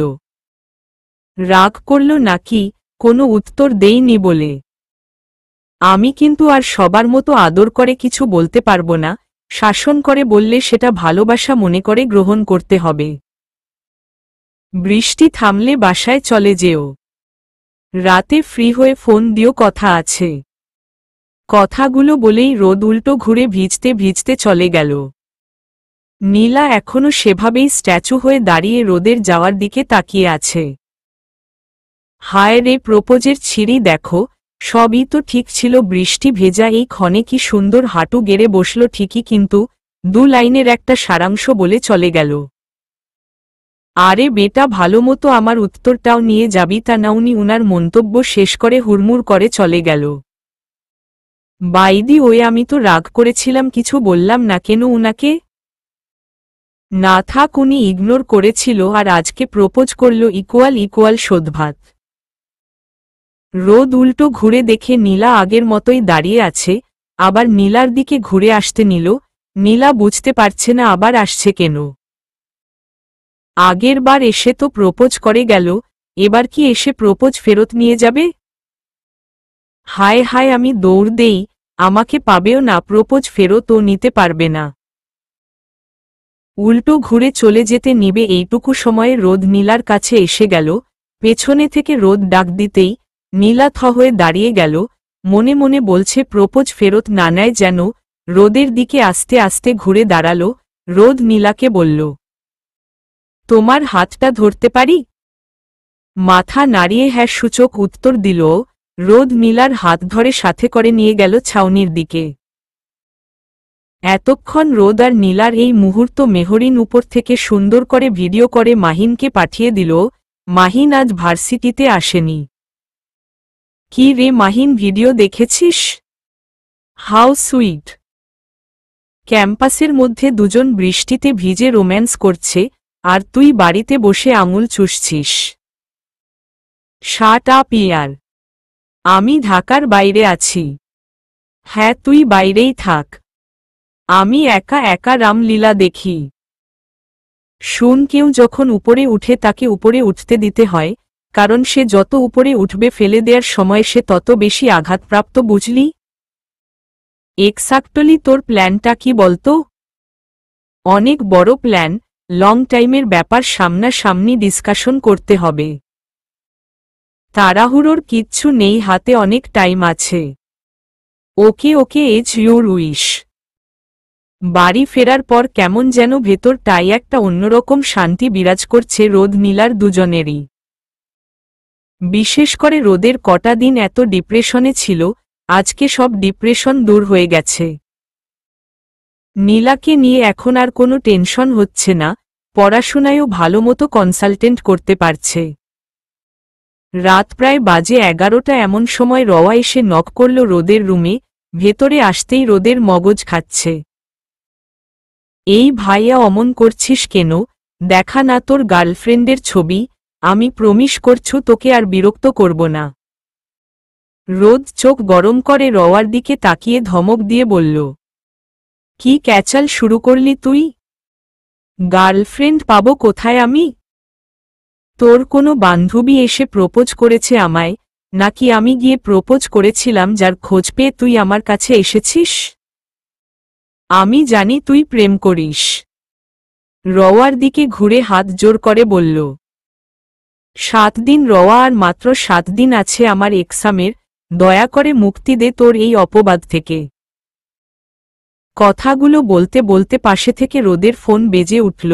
নীলা কল করেছে, নাম্বারটা কিউট নাম আর একটা চোখের ছবি দিয়ে সেভ করা, আর চোখে দেখে ফোনটা রিসিভ করে কানে নিল রোদ। ওয়ালাইকুম আসসালাম, আমি পরে কল দিচ্ছি, তোমায় একটু বিজি আছি। কথাটা বলেই ফোন রেখে দিল। রওয়া একদৃষ্টিতে তাকিয়ে আছে গোয়েন্দার মতো করে। রোদ রওয়ার দিকে চোখ কুঁচকে তাকিয়ে কিছু বলতে যাবে আর আগেই রওয়া বলল, এখনো মিথ্যে বলে যাবি? আমি মিথ্যে কই বললাম? আমি কিন্তু দেখেছি তোর ফোনে মেয়েটার চোখের ছবি আবার কিউট দিয়ে সেভ করেছিস। ওই মেয়েটাই তোর প্রেমিকা? কেন, মেয়েটা তো আমার ক্লাসমেটও হতে পারে, তুই এত যুক্তি দিয়ে বলছিস কিভাবে? প্লিজ ভাইয়া, আমি জানি তোর কোনো মেয়ে ফ্রেন্ড নেই, তুই যে মেয়েদের সাথে কথাও বলিস না তাও জানি, এখন কথা না পেঁচিয়ে মেয়েটাকে দেখা। আমি তো আর তোর লাভ স্টোরি শুনতে আসিনি, জাস্ট দেখব আমার ভাবিটাকে। রোদ রওয়ার দিকে শয়তানি হাসি দিয়ে বলল, ছবি দেখবি? মাথা নাড়িয়ে হ্যাঁ সূচক উত্তর দিয়ে বলল, হুম দেখা। একটা কন্ডিশন আছে। কি? আমার ঘাড়টা একটু টিপে দে, তারপর দেখাবো। তুই আজকেও ধপ দিবি আমি জানি। প্রমিস ধপ দেব না, দেখাবো ঘাড় ব্যথা করছে। দে না বোন। ওকে। রওয়া অসহায়ের মতো রোদের ঘাড় টিপে দিতে লাগল। রোদ ফ্রিতে মজা নিচ্ছে। অনেকক্ষণ ঘাড় টিপে দেওয়ার পর রোদের মায়া হল রওয়ার প্রতি। বই খাতা বন্ধ করে মোবাইলটা হাতে নিয়ে ফোনের গ্যালারি থেকে নীলার ছবি বের করে রওয়ার দিকে ধরল। রওয়া ফোনটা হাতে নিয়ে একমনে তাকিয়ে তাকিয়ে দেখল। মাশাআল্লাহ, তোর চয়েস বরাবরের মতোই বেস্ট ভাইয়া। আমি তো ক্রাশ খেয়েই গেলাম, চোখটা কি মায়াবী, পুরো চেহারাটাই কিউট মায়াবী, খুব মানাবে তোর সাথে। এখন ফোনটা দে আর বের হ রুম থেকে যা। রওয়াকে বের করে দিয়ে রোদ নীলাকে ফোন নিয়ে 5 মিনিট কথা বলে আবার পড়ায় মনোযোগ দিল। দেখতে দেখতে রোদের এক্সাম চলে এলো। এক্সামের প্রস্তুতি বরাবরের মতোই ভালো। পরীক্ষা চলাকালীন সময় নীলার সাথে কথা খুবই কম হতো। নীলা রোদকে বিরক্ত করে নি বললেই চলে, আবার মন খারাপও করেনি। মাস ভরে এক্সাম হওয়ার পর হাঁপ ছেড়ে বাঁচল। লাস্ট এক্সামের দিন হলো থেকে বেরিয়ে নীলার সাথে দেখা করতে গেল। একটা চেয়ারে বসে নীলা চা খাচ্ছে, ফু দিয়ে দিয়ে একটু একটু করে মুখে নিচ্ছে, অপর পাশে গালে হাত দিয়ে বেঘোরে তাকিয়ে আছে রোদ। নীলার প্রতিটা চায়ের চুমুক দেয়া মনোযোগ দিয়ে পরখ করছে। নীলা চায়ের কাপের দিকে তাকিয়ে তাকিয়ে চা খাচ্ছে, এদিক সেদিকে তাকাচ্ছে না, কারণ স্পষ্ট বোঝা যাচ্ছে রোদ ওর দিকেই তাকিয়ে আছে, তাই লজ্জায় ওর দিকে তাকাচ্ছে না। যাও একটা একটু তাকাতো। পাশেই দাঁড়িয়ে দাঁড়িয়ে সবুজ, লিমন, অনিক, সিয়াম, অভি ওরা বসে চা খাচ্ছে আর গল্প করছে। সবুজ ওর চাটা শেষ করে কাপ রেখে রোদের কাছে ঘেঁষে দাঁড়িয়ে চোখের সামনে হাত নাড়িয়ে হুঁশে আনল রোদকে। ভাই, প্রেম জীবনে আমরাও করেছি, কিন্তু এই রকম মোমেন্ট কখনো পাইনি, তাই জনস্বার্থে আমাদের দুঃখটা বাড়াস না। আর নীলা তোমাকেও বলছে এত সুন্দর করে চা খেতে নেই। অপর পাশের ছেলেটার অন্যরকম তৃষ্ণা পেয়ে যায়। রোদ হেসে দিয়ে সবুজের দিকে তাকিয়ে বলল, যা শালা, দূর হ। দিলই তো এত সুন্দর একটা ধ্যানকে নষ্ট করে দিতে। কথা এড়িয়ে যেতে নীলা রোদের দিকে তাকিয়ে বলল, ভাইয়া আপনার চা তো ঠান্ডা হয়ে যাচ্ছে, খাচ্ছেন না কেন? সবুজ কিটকিটে হাসি দিয়ে বলল, আরে নীলা, রোদ এখন তোমার বয়ফ্রেন্ড, এখন অন্তত ভাইয়া বলে ডেকো না। আর কি আপনি আপনি করে বলছো, তুমি করে বলবে তুমি। নীলা রোদের দিকে তাকিয়ে বলল, তাহলে কি বলে ডাকবো ভাইয়া? ভাইয়া, তুমি আমাকে ভাইয়া বলেই ডেকো, লোকের কথায় কান দিও না। ওকে ভাইয়া। পাগল তোরা। রোদ সবুজের দিকে ভ্রু বাঁকিয়ে তাকিয়ে বলল, কেন? বলছি, তার আগে নীলা বলো, রোদের সাথে বিয়ের পরও কি ভাইয়া বলে ডাকবে? হ্যাঁ, তাতে কি সমস্যা? সেটাই সমস্যা তোমার বাচ্চা তাহলে রোদকে কি বলে ডাকবে, বাবা নাকি মামা? কপালে হাত দিয়ে নীলা বলল। হায় কিসমত। নীলার পেছনে থেকে কেউ একজন বলল। কেন নীল, তুই না সেদিন রোদ ভাইয়ার নাম দিলই বাঁশঝাড়? নীলার দিকে তাকিয়ে রোদ বলল। বাঁশঝাড় কেন? নীলা চোখ বড় বড় করে পেছনে ঘুরে দেখে ধ্রুব। ধ্রুবকে দেখে ইশারায় চুপ করতে বলল। কি বলছি সেগুলো, আমি তো ক্রাশ ভাইয়া নাম দিয়েছিলাম, বাঁশঝাড় তো আমি তোর নাম দিয়েছিলাম ধ্রুব। আচ্ছা যাই হোক নীল, তুমি যেটা ডেকে কমফোর্টেবল ফিল করো সেটা বলেই ডেকো, কারো কথায় কান দিও না। সিয়াম সবুজের পাশে দাঁড়িয়ে রোদকে মজার ছলে হাসতে হাসতে বলল। ভাই প্রেম তো শুরু কইরা দিলেন, ভাবির রান্নার হাতটা যদি একটু দেখাইতেন। রান্নার হাত দেখবি তুই? দেখাইলে দেখতাম।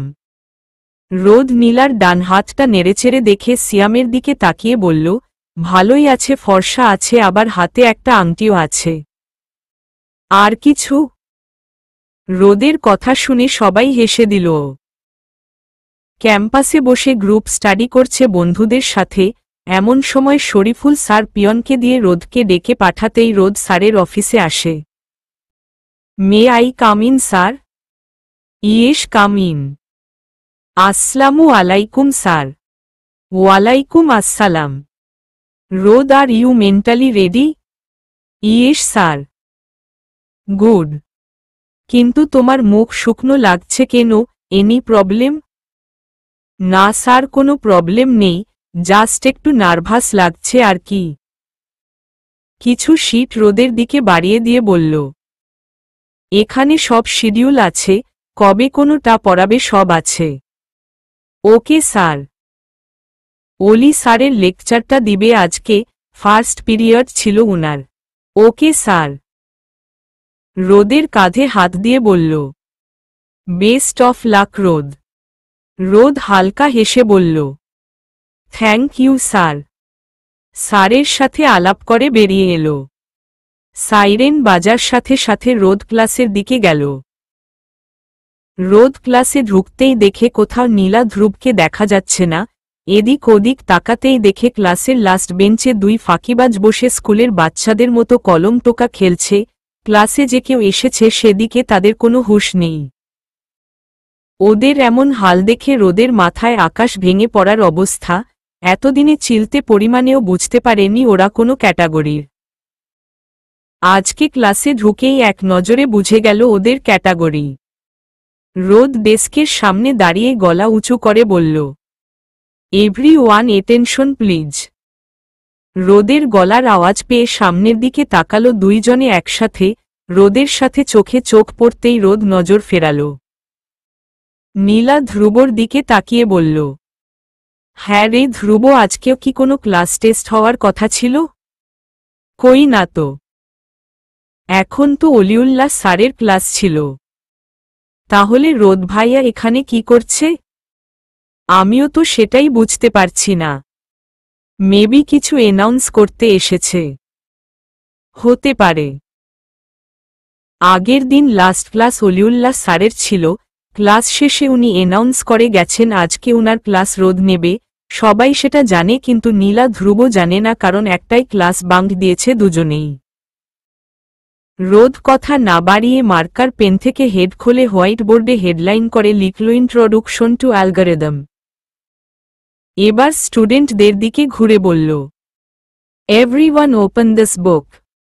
রোদ ধ্রুব নীলার দিকে তাকিয়ে বলল, hey you twins, come and sit on the first bench. Dhruv Neela দুজনেই উঠে এসে সামনে বসল। রোদ পড়ানো শুরু করল, সামনের বেঞ্চে বসেও কোনো লাভ হল না।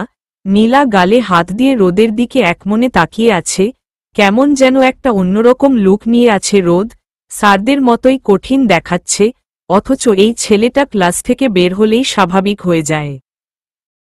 দেখতে খুব ড্যাশিং লাগছে। রোদ নিজের মতো করে পড়িয়ে যাচ্ছে, যেভাবে পড়াচ্ছে সবাই খুব মনোযোগ দিয়ে লেকচার শুনছে, বুঝছে। কিন্তু পুরো ক্লাসে যে একজন অন্যমনস্ক হয়ে আছে সেটা রোদের খেয়ালে ধরেনি। বোর্ডে লিখে লিখে ক্যালকুলেশন বুঝাচ্ছে, এমন সময় পেছনে ঘুরে দেখে নীলা বাম হাত গালে লাগিয়ে ডান হাতে কলম রেখে খাতায় কিছু না লিখে বেঘোরে তাকিয়ে আছে। পুরো খাতা সাদা পড়ে আছে, দেখেই তো মেজাজ গরম হয়ে উঠল। ধ্রুব কম ফাঁকিবাজ নীলার থেকে, নীলার পাল্লায় পড়ে ধ্রুব ফাঁকি দেয়। ক্লাসে নীলা অমনোযোগী হলেও ধ্রুব মনোযোগ দেয়।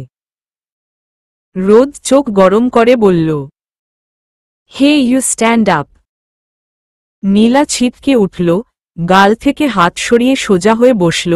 পরে খেয়াল হল নীলাকে না নীলার পাশের জনকে দাঁড়াতে বলেছে। মেয়েটা উঠে দাঁড়াল। Tell me about the algorithm.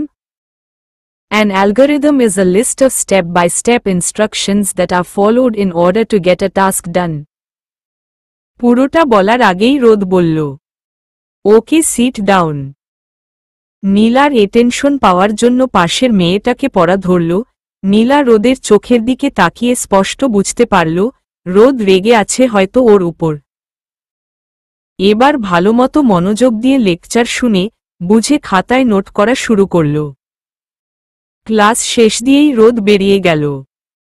ধ্রুব নীলার দিকে তাকিয়ে বলল, আরে বাপরে রোদ ভাইয়াকে কি হট লাগলো রে। যা কি বলছি সেগুলো। আরে আমি বলেছি উনার মন মেজাজ হয়তো গরম আছে দেখে মনে হল। ও তাই বল, আমি তো অন্য কিছুই ভাবছিলাম। হ্যাঁ সেটা আমিও বুঝেছি। আরে ধ্রুব আমি তো আমার অ্যাসাইনমেন্ট কমপ্লিট করিনি, তাড়াতাড়ি তোরটা দেখে দেখে শেষ করি, আজকেই তো লাস্ট ডেট। ঠিক আছে তুই অ্যাসাইনমেন্ট করতে থাক, আমি ক্যান্টিন থেকে আসছি, কেমন জানি খিদে পেয়েছে। আচ্ছা যা। আমার জন্য চিপস আনিস একটা। ওকে। ক্লাস থেকে বেরিয়ে গেল ধ্রুব। ক্যান্টিনে থেকে নীলার জন্য চিপস আর নিজের জন্য হাবিজাবি কিছু নিয়ে বের হতে নেবে এমন সময় দেখল বাইরে ক্যান্টিনের সাইডে দাঁড়িয়ে রোদ সিগারেট খাচ্ছে, সাথে বন্ধুরা দাঁড়িয়ে আছে। ধ্রুব রোদকে দেখে ওর কাছে যেয়েই চোখ বড় বড় করে ভীতুর মতো করে বলল, ভাইয়া তুমি সিগারেট খাও? অনিক হেসে দিয়ে বলল, এসেছে গরিবের শুভ্র। লিমন বলল, আরে নানা সীমিত আকারে শুভ্র। ধ্রুব এদিক ওদিক শুধু মুখ চাওয়াচাওয়ি করছে।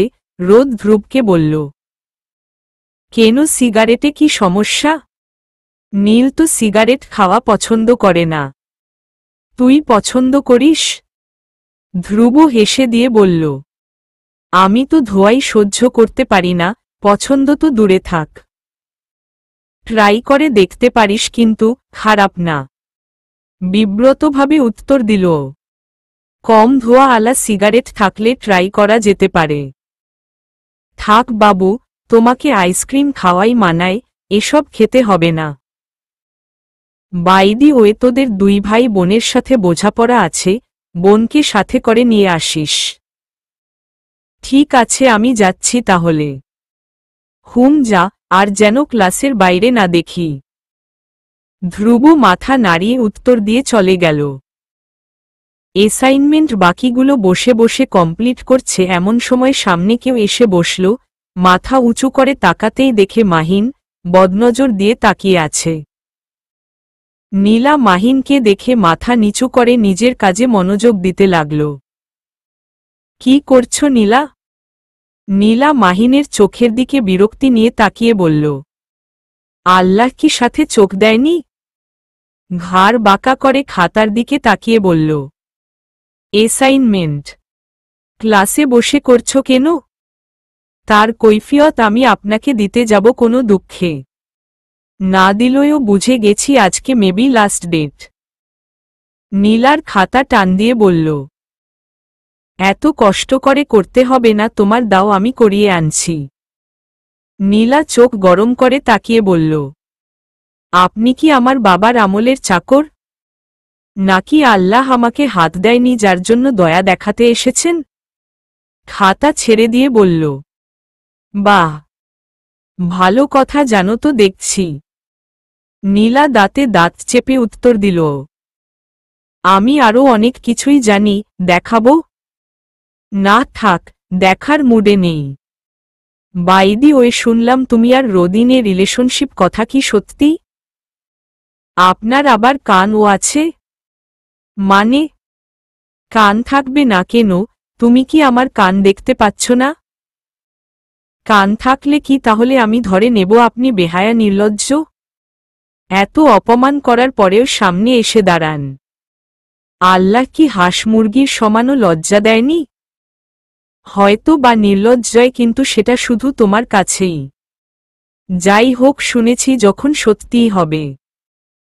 এত তাড়াতাড়ি তুমি রোদের সাথে সম্পর্কে জড়ালে, তুমি রোদকে কতটুকু চেনো? আপনার কাছে এক্সপ্লেইন করতে যাব কেন? হু আর ইউ? তোমার ভালোর জন্যই বলছি, রোদকে তুমি চেনো না। যখন জানবে ও কি, তখন অনেক পস্তাবে। ঠিক আছে, পস্তাবো। কোনো সমস্যা আপনার? না, সমস্যা নেই কোনো।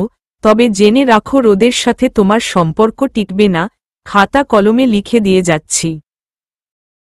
যেদিন তুমি ওকে চিনবে, নিজেই ওর মুখ দেখতে চাইবে না, সম্পর্ক তো দূরে থাক। কথাগুলো তোমায় আগেই জানিয়ে দিলাম, নিজের ভালোটা বুঝে নিও। আর হ্যাঁ, এই মাহিন তোমার পাশে আজও আছে, ফিউচারেও থাকবে। Got it? আর একটা কথা, আপনার মুখ দিয়ে বের হলে আমার এই কলমটা সোজা আপনার জিহ্বার মধ্যে গেঁথে দেব। তুমি বুঝতে পারছো না এখন, কিন্তু সময় হলে ঠিকই বুঝবে আমার কথাগুলো। তখন আমার কাছেই ছুটে আসতে হবে। পচে গলে মরব, তাও আপনার কাছে যাব না, ক্যারেক্টার লেস একটা। রোদের সাথে চললে কিছুদিন পর তোমারও ক্যারেক্টার থাকবে না। You rascal! বলেই নীলা কলম তুলে মাহিনকে আঘাত করতে যাবে, এমন সময় মাহিনের পেছনে থেকে উত্তর এলো, নীল স্টপ। মাহিন ঘাড় ঘুরিয়ে তাকাতেই দেখে রোদ রাগে ওর চোখ জ্বলজ্বল করছে। ধ্রুব ক্লাসে ঢোকার সময় দেখে মাহিন নীলার সাথে কথা বলছে, উল্টো ঘুরে দৌড়ে গিয়ে রোদকে ডেকে আনে। মাহিনের দিকে চোখ গরম করে তাকাতেই মাহিন উঠে দাঁড়িয়ে বলল, বাপরে, অমন চোখ গরম করে আছিস কেন? আমি তো ভয় পেয়ে যাচ্ছি তো। রোদের দিকে তাকিয়ে টিটকারি হাসি দিল। রোদ ওকে কিছু না বলে চোখ বন্ধ করে নিল। নীলার দিকে তাকিয়ে বলল, তুমি ক্লাস থেকে বের হও, আজকে আর কোনো ক্লাস হবে না। ভাইয়া, অ্যাসাইনমেন্টটা একটু বাকি আছে, শেষ করে নেই? বাইরে বসে করো, আসো। নীলা সবকিছু গুছিয়ে উঠে দাঁড়াল। রোদের সাথে ধ্রুব নীলা বেরিয়ে গেল। টিএসসিতে চেয়ারে পায়ের উপর পা তুলে চুপচাপ বসে আছে রোদ, সামনে বসে নীলা অ্যাসাইনমেন্ট করছে। নীলার পাশে ধ্রুব বসে চিপস খাচ্ছে আর এদিক ওদিক তাকাচ্ছে করছে। রোদ একবার নীলার দিকে তাকাচ্ছে তো আবার ধ্রুবর দিকে, মেজাজ গরম লাগছে, খুব কিছু একটা ভাবছে দুজনের দিকে তাকিয়ে। এমন সময় নীলার দিকে তাকিয়ে জিজ্ঞেস করল, কিসের অ্যাসাইনমেন্ট করছো? ডেটাবেজ। ভার্সিটিতে এসে কেন? বাসায় কি করেছ? ভাইয়া, আর একটু বাকি ছিল, তাই করছিলাম। আজকেই লাস্ট ডেট। অ্যাসাইনমেন্ট কমপ্লিট করার জন্য যথেষ্ট সময় দেয়া হয়, আর তোমাদের ফার্স্ট ইয়ারে আহামরি তেমন কিছু দেয়া হয় না, যার জন্য এভাবে পিছিয়ে যাবে। এখনই এই অবস্থা, সেকেন্ড ইয়ার থার্ড ইয়ারে কি করবে? ফোর্থ ইয়ারের কথা বাদই দিলাম। সরি ভাইয়া, আর হবে না। ক্লাস টেস্টের প্রিপারেশন ভালো না, ক্লাসে অমনোযোগী থাকো। দুদিন ক্লাসে গেলাম, দুদিনই দেখি লাস্ট বেঞ্চে পড়ে আছো, অ্যাসাইনমেন্ট কমপ্লিট করতে পারো না টাইমলি। কি করো বাসায় সারাদিন? নীলা থতমত খেয়ে বিব্রতভাবে বলল, সরি ভাইয়া, নেক্সট টাইম আর এমন হবে না। হাতের লেখা এত বাজে কেন তোমার? আমি তো জানি মেয়েদের হাতের লেখা সুন্দর হয়। তোমার লেখা দেখে মনে হচ্ছে তো তেলাপোকা পায়ে কালি লাগিয়ে তোমার খাতার উপর রেস লাগিয়েছিল। নীলা কথা না বলে চুপচাপ বসে আছে। রোদ তো পুরো ছাই দিয়ে ধরেছে, সেদিন ক্লাস টেস্ট নিতে এসে কিছু না বুঝলেও আজকের ফার্স্ট ক্লাসেই নীলার কাজকর্ম দেখে বুঝতে এক ফোঁটাও বাকি থাকেনি নীলা কত বড় মাপের ফাঁকিবাজ, যার জন্য নীলার উপর ক্ষেপে আছে। ধ্রুব মিটিমিটি হাসছে এমন সময় ধ্রুবর দিকে তাকিয়ে বলল, আর ধ্রুব তোকেও বলছি, সময় থাকতে দুজনেই শুধরে যা। ভাইয়া আমি তো অ্যাসাইনমেন্ট কমপ্লিট করেছি, আর ক্লাসেও মনোযোগ দিয়েছি, হাতের লেখাও খারাপ না। রোদ কিছু না বলে চোখ গরম করে তাকালো। অপদার্থ। নীল অ্যাসাইনমেন্ট কমপ্লিট হবে কখন? এই তো ভাইয়া শেষ। জমা দিলই হবে। আজকে জমা নিবে না কেন? আজকেই তো লাস্ট ডেট ছিল। ক্লাস হবে না আজকে কোনো, আর বাসায় চলে যাও। আচ্ছা। নীলা সবকিছু গুছিয়ে ব্যাগে ভরল। রোদ অন্যদিকে তাকিয়ে টেবিলে হাত রেখে টেবিল টুকাচ্ছে আর কি যেন ভাবছে। নীলা রোদের দিকে তাকিয়ে রোদের হাতের উপর হাত রাখল। রোদ নীলার দিকে তাকিয়ে চোখ দিয়ে ইশারায় প্রশ্ন করল। নীলা করুণ দৃষ্টি নিয়ে রোদের দিকে তাকিয়ে জিজ্ঞেস করল, কি হয়েছে? মন খারাপ? রোদ মাথা নাড়িয়ে না করল। কিছু তো হয়েছে বলো। সরি। কিসের জন্য? একটা বড় নিঃশ্বাস ছেড়ে বলল, কিছু না এমনিই বললাম, চলো তোমাদের দুজনকে ড্রপ করে দিয়ে আসি। না আমরা যেতে পারব। সবুজ ভাইয়ারা কোথায়? দেখছি না যে। হলি ওরা, বাড়ি চলে যাবে সবাই আজকে। ভার্সিটি তো অফ দেয়নি। একই হলো, ওদের বাড়ি অনেক দূরে, কাল যেতে যেতে দেখা যাবে সেহেরি ওদের গাড়িতেই খেতে হবে। ওহ, তোমাদের কাল ভার্সিটি আসার দরকার নেই, আজকেই তো স্টুডেন্ট নেই। একদম ঈদের পর এসো। তুমি আসবে না? আমার আসতে হবে। তাহলে আমিও আসব। বললাম না আসতে হবে না। পুরো একটা মাস তোমার সাথে দেখা হবে না, এক মাস কোথায় আরো বেশি, একদম ঈদের পর দেখা হবে। ধ্রুব বলে উঠল, ঈদের আগেও তো দেখা হবে, যখন শপিং করতে বের হব তখন দেখা করবি। কেন তোমাদের বাড়ি কি আমি চিনি না? দেখা করতে যাব যখন মন চাইবে তখন। ঈদের দিন কি তোমাদের কোনো প্ল্যান আছে? নীলা উত্তর দিল, ঈদের কোনো প্ল্যান নেই, বাসায় খাবো আর ঘুমাবো। ঠিক আছে বের হইও তোমরা, ঘুরতে নিয়ে যাবনি। দেখব নি, আল্লাহ বাঁচিয়ে রাখুক সবাইকে।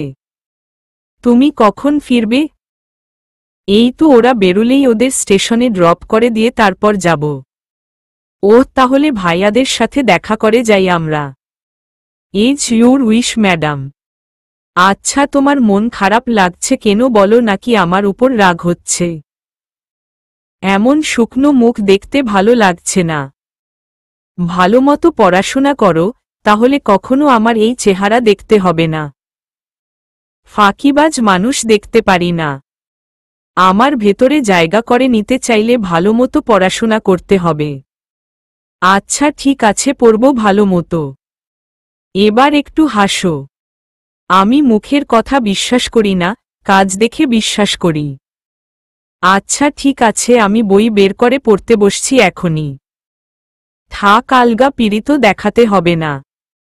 ধ্রুব কিছু খাবি তুই? না আর খাবো না, পেট ভরে গেছে ভাইয়া। চলো বাইরে চলো। ভালো লাগছে না এখানে। ধ্রুব নীলাকে সাথে করে নিয়ে বেরিয়ে গেল। এরই মধ্যে সবুজ লিমন অনেক বেরিয়ে এসেছে। নীলা ওদের সাথে কথা বলে বিদায় দিল। রোদ বন্ধুদের নিয়ে স্টেশনের উদ্দেশ্যে গাড়ি ছেড়ে দিল। ধ্রুব নীলা বাড়ির উদ্দেশ্যে যেতে নিয়েও মাঝ রাস্তায় ঠিক করে দুপুরে দুজনেই বাইরে খাবে। দুইজনে রেস্টুরেন্টে ঢুকে গেল। ভাই রোদ মেয়েটাকে কেন মিথ্যে বলেছিস? ও অনেক ভালো একটা মেয়ে, ও তোর টাকা পয়সা দেখে ভালোবাসেনি, তারপরেও তুই ওর থেকে নিজের ব্যাকগ্রাউন্ড লুকাচ্ছিস। অন্য কারো থেকে জানলে ও কষ্ট পাবে অনেক। কষ্ট পেলে আমার কিছু করার নেই, আমি কষ্ট পাওয়ার মতো কিছু করিনি। আমি নিজের ভালোটা আগে বুঝি, এটা হয়তো তোদের অজানা নয়। তোকে বুঝানোর ক্ষমতা আমাদের কারো নেই। মেয়েটা অনেক ভালো মনের, কষ্ট দিস না ওকে। সেটা দেখা যাবে সময় হলে। বাইদি ওই এই রোজার মধ্যেই তুই অস্ট্রেলিয়া যাচ্ছিস? হ্যাঁ, কাল পরশু মেবি ফ্লাইট। চলবে।